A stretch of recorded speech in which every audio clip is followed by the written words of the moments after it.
मुलांच्या आणि तरुणांच्या सर्जनशीलतेला चालना देण्याचं काम खुला आसमान हे मुक्त व्यासपीठ गेली काही वर्ष अथकपणे करत आहे. चित्रकला ही एक वैश्विक भाषा आहे हे आपण सर्वजण जाणतो. अशा या रंगांच्या सुंदर दुनियेतून जाणीवा आणि कल्पनाशक्ती साकार करण्यासाठी खुला आसमान व्हिडिओजच्या माध्यमातून नवनवीन कल्पना आपल्यासमोर आणत आहे. चारकोल आर्टच्या मागील भागामध्ये आपण वेगळी 2 चित्र काढून बघितली, एक फुलांचं आणि एक झाडांचं. आता ह्या भागामध्ये आपण एक गणपतीचं चित्र रंगवणार आहोत. हे चित्र वेगळं आहे, ह्याच्यामध्ये खूप बारकावे आहेत, खूप अलंकारिक आकार आहेत. आणि आता हे चारकोलनी कसं बरं करणार, कारण चारकोल तर खूप जाडा आहे आणि तो कुठेही पसरू शकतो आणि त्याने फिनिशिंग जरा कमीच मिळतं. तर त्यासाठी काय करायचं, बारकावे दाखवण्यासाठी, अलंकारिक आकार काढण्यासाठी काय करायचं, याच्यासाठी आपण हे गणपतीचं चित्र यावेळी निवडलं आहे. हे चित्र आपण पेन्सिलीने आधीच काढून घेतलं आहे. पेन्सिल म्हणजे चारकोल पेन्सिल वापरली आहे आणि हलक्या हाताने चित्र काढून घेतलं आहे. आता हीच चारकोल पेन्सिल वापरून आपण गडद अगदी चांगली डार्क लाईन काढून हे चित्र पुन्हा एकदा काढून घेत आहोत. सुरुवातीला फिकं का काढलं आहे, तर खोडायचं असेल तर आपल्याला फिके रंग बरे पडतात. आणि आपण जर का साधी पेन्सिल वापरली, आपली लेड पेन्सिल असते साधी, ती समजा वापरली चित्र काढायला, तर पुढे त्याच्यावर चारकोल पेन्सिलीने आउटलाईन करणं कठीण जातं, कारण त्याच्यावरती उमटतच नाही. त्यामुळे शक्यतो चारकोलच्या चित्राला चारकोलनीच ड्रॉइंग करावं. Either charcoal stick, charcoal pencil किंवा वाईन चारकोल काही आपण वापरू शकतो. आता ह्या चित्रामध्ये जास्त बारकावे आहेत म्हणून आपण चारकोल पेन्सिल वापरलेली आहे. आता हळूहळू सगळीकडे आपण व्यवस्थित सावकाशपणे गणपतीचे डोळे करताना दोन्ही डोळे एकाच रेषेमध्ये व्यवस्थित आले पाहिजेत आणि दोन्ही डोळे एकाच आकाराचे राहिले पाहिजेत, यासाठी काळजी घ्यावी. जे आकार आपण आधीच काढून घेतले आहेत त्याला पुन्हा एकदा गडद करून घेऊया आणि त्यातील बारकावे दाखवूया. अजिबात घाई न करता सावकाशपणे आपल्याला हे चित्र करून घ्यायचं आहे.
आपली चारकोल पेन्सिलची आउटलाईन पूर्ण होत आली आहे.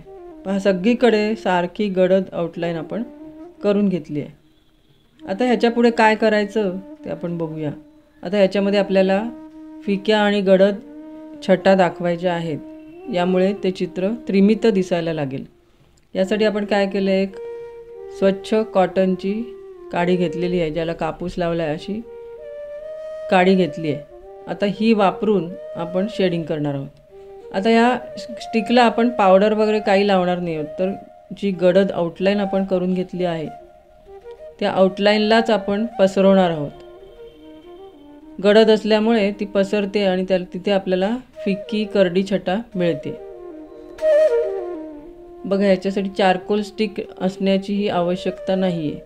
हे करताना फक्त कॉटन बड लागणार आहे. चारकोल पेन्सिलने गडद आउटलाईन केली की कॉटन बडने आपण छानपैकी शेडिंग करू शकतो. आणि हे चित्र तसं छोटं आहे, छोट्या आकारात असल्यामुळे त्याच्या आतमधली नक्षी वगैरे सुद्धा छोटी छोटी आहे. ह्यामुळे कॉटन बडनी हे शेडिंग करणं तसं सोपं आहे. तरी ह्याची काळजी घ्यायची आहे की काही भाग आपल्याला पांढराच ठेवायचा आहे, काही भाग करडा आणि जिथे प्रकाश दाखवायचा आहे तिथे तो भाग पांढरा ठेवायचा आहे. आणि आता समजा पांढरा भाग नाही राहिला, चुकून आपलं शेडिंग झालं तरीसुद्धा खोडरबरनी खोडून टाकून आपण पुन्हा तिथे पांढरा भाग करू शकतो. पण शक्यतो खोडण्यापेक्षा आपण पांढरा भाग सोडूनच चित्र रंगवू शकतो.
बघा आपलं चित्र पूर्ण होत आलं आहे. आपलं शेडिंगही व्यवस्थित झालं आहे. जिथे काही ठिकाणी मध्यम छटा, काही ठिकाणी गडद छटा अशाही दिसायला लागल्या आहेत. आणि जिथे जास्त गडद हवं आहे तिथे आपण पेन्सिल वापरून अधिक गडद आकार तयार करत आहोत आणि सावलीचे भागही दाखवत आहोत. इथे आपण चारकोल स्टिक वापरून नाही चालणार, कारण ती जाड असते आणि आपल्याला बारीक भाग चारकोल स्टिकने व्यवस्थित रंगवता येत नाहीत. चारकोल पेन्सिल ही छोट्या छोट्या बारकाव्या दाखवण्यासाठी जास्त उपयुक्त ठरते.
आपलं चित्र तर करून पूर्ण झालं आहे. आता आपल्याला त्याची पार्श्वभूमी करायची आहे.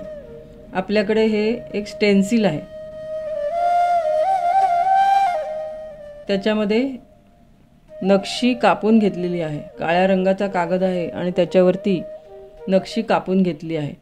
तर त्या नक्षीचा वापर करून, या स्टेन्सिलचा वापर करून आपण ह्याची पार्श्वभूमी रंगवणार आहोत, मागे डिझाईन काढणार आहोत. आता बघा, आपण कापूस घेतला आहे. कापसावरती चारकोलची पावडर घेतली आणि स्टेन्सिलच्या मध्ये जो पांढरा भाग दिसतोय त्याच्यावरनं आपण हा कापूस घासून घेणार आहोत आणि प्रत्येक भागामध्ये हा करडा रंग भरून घेणार आहोत. पावडर आणि कापसाचा वापर केल्यामुळे हे चित्र आपलं पटकन करून होतं. स्टेन्सिल वापरून पटकन आपल्याला छानपैकी डिझाईन मिळू शकतो.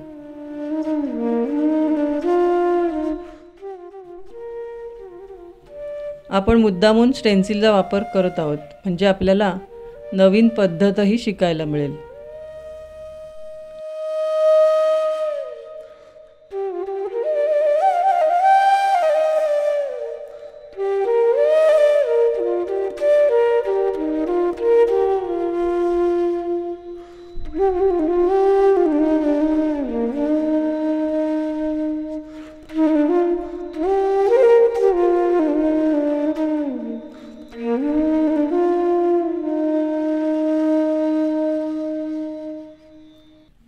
रंग पूर्ण भरून झाल्यावरती हलक्या हाताने स्टेन्सिल काढून घ्यावं. तसं आपण काढून घेतलं आहे आणि आता गणपतीच्या दुसऱ्या बाजूला आपण तेच डिझाईन पुन्हा एकदा करणार आहोत. स्टेन्सिल कागदावरून सरकू नये म्हणून त्याला टेप लावून घ्यावी. 2 कोपऱ्यांमध्ये तरी आपण वर आणि खाली अशी टेप लावून घेतली की ते स्टेन्सिल सरकत नाही. याशिवाय एका हाताने आपण ते धरून ठेवायचं आहे आणि दुसऱ्या हाताने रंगवायचं आहे.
बघा दोन्ही बाजूला कशी सुंदर नक्षी तयार झाली आहे. तसंच गणपतीच्या वरच्या बाजूला सुद्धा आपल्याला नक्षी करायची आहे. आता तिथे नक्षी करण्यासाठी आपण वेगळंच प्रकारचं स्टेन्सिल घेतलं आहे. हा बघा पानांचा आकार आपण इथे कापून घेतला आहे. छोटी छोटी पानं आहेत आणि ते धरून ठेवले. त्याला एका बाजूनी टेप लावली आहे आणि तिरकं धरून जसं आपल्याला हवं तिथे आपण हे स्टेन्सिल वापरून डिझाईन तयार करून घेत आहोत. आपल्याला दोन्ही बाजूला सारखं डिझाईन करायचं आहे. त्यामुळे जे डिझाईन आपण उजव्या बाजूला करू तेच डिझाईन आपण डाव्या बाजूलाही करणार आहोत.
आता बघा खालची बाजू रिकामी आहे.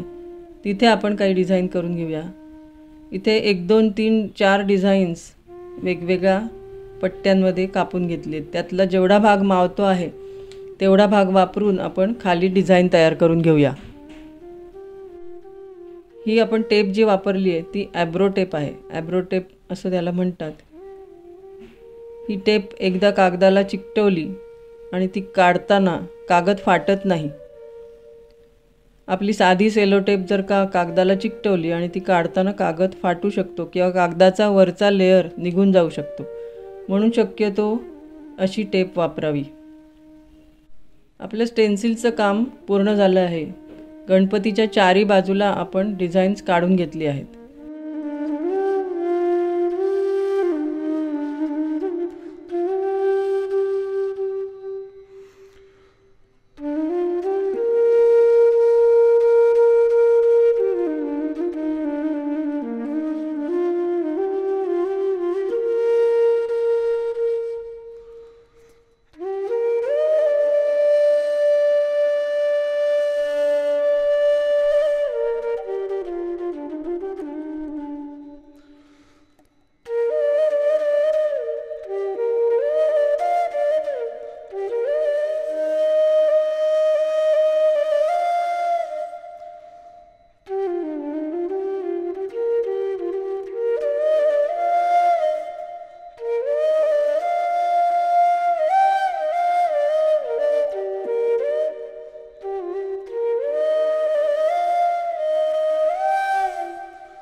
आता चारकोल पेन्सिलीने हवा तिथे आपण रेषा काढून घेतो आहोत। जिथे आपण पानं काढली आहेत त्याच्यामधल्या वेलींच्या रेषा आपण काढून घेतल्या आहेत। आपल्याला हव्या त्या पद्धतीने आपण चित्र पूर्ण करू शकतो।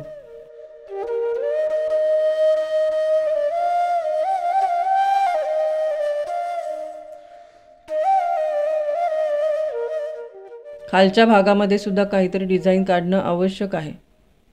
आता तिथे आपण नक्षीदार डिझाईन काढून घेऊया। जणू काही गणपतीचं छोटंसं मंदिर आहे आणि मंदिराच्या बाजूला 2 खांब आहेत। अशा प्रकारचे खांब आपण आता दाखवत आहोत। आपल्याला ज्या प्रकारची चित्र काढायची असतील त्याला योग्य अशी पार्श्वभूमी आपण काढली पाहिजे। जसं आपण गणपतीचं काढलंय तशी इतर देवतांची चित्र काढू शकतो, काही पक्ष्यांची काढू शकतो, नक्षीदार सुंदर नाजूक डिझाईन असलेली चित्र काढू शकतो। तर तुम्ही जरूर विचार करा की ह्या पद्धतीने आपण काय काय चित्र काढू शकतो आणि ती काढूनही बघा।